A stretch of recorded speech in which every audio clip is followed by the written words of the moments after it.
morning and welcome to Christine Channel. Ngayon ay gagawa po tayo ng juice. Itong juice po na to ay hindi lang po ito basta-basta juice. Mayroon po itong benefit sa ating mga katawan. So ito yung ating mga ingredients. Ang ingredients natin ay pineapple. Yan, ganyan lang po na pineapple. Hindi mo na kailangan tanggalan ng mata yan. Isang carrots. Tapos yung 1 inch na ginger. Yan. Tapos dalawa pong garlic. So, yan lahat yung ating mga ingredients sa ating gagawing juice.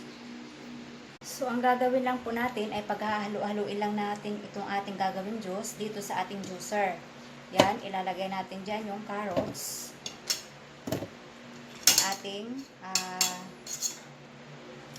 garlic, dalawang garlic. Tsaka yung ginger natin, ilalagay rin natin dyan. So, ang pineapple, ilalagay natin dyan.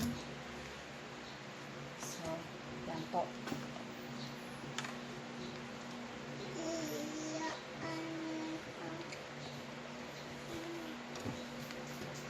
So, yan lang muna kasi hindi pa siya. Tapos, gagawin lang natin juice yan. I-juice lang natin. So, yan na po.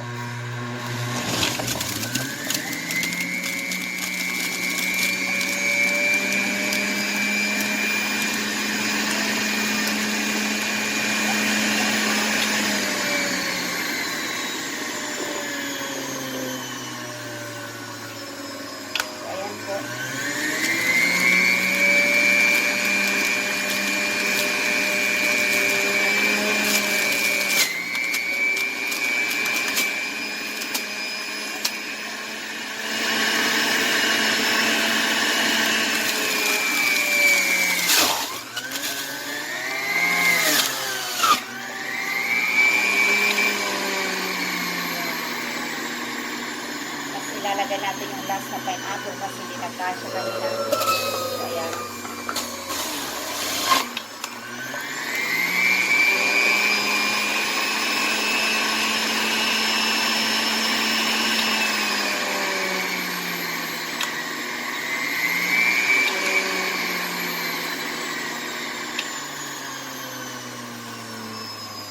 So, ito na po yung ating pinaka-juice na halo-haluin lang po natin. At alam niyo ba kung ano ang benefits ng juice na ito? Ang juice na ito, ang benefits po nito ay mabisa po ito sa ubo at sipon. At kung mahina po yung baga mo, pwede nyo po itong inumin. Pero ang pag-inom po nito, once a day lang po. Once a day lang po ang pagpapainom nito. Kasi syempre may ginger po ito. Lalo kung may bata po, may ginger at garlic po ito. Di ba nakakapagpababa po ng dugo yun, pati yung pineapple. So, once a day lang po talaga ang pagpapainom nito. Tapos 7 days lang. Tapos 'di ba yung benefits po nitong garlic natin, 'di ba antibiotic siya. Tapos yung ating pineapple, mayroon siyang vitamin C. Tapos yung ating ginger, mga anti-inflammatory din po 'yan. So pag pinagsama-sama mo po 'yan, pati po yung carrots, yan po ang benefits niyan ay nakakatulong po sa ubo at sipon. At kung mahina po ang baga. Pero, hindi ko po ito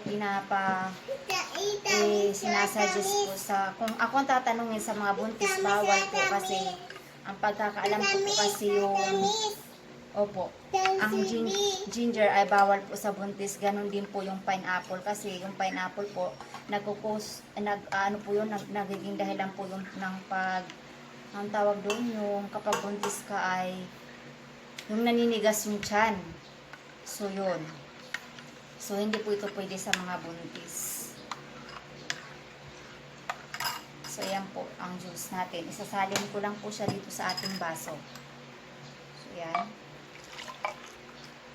So, isang baso lang po, ganyan lang.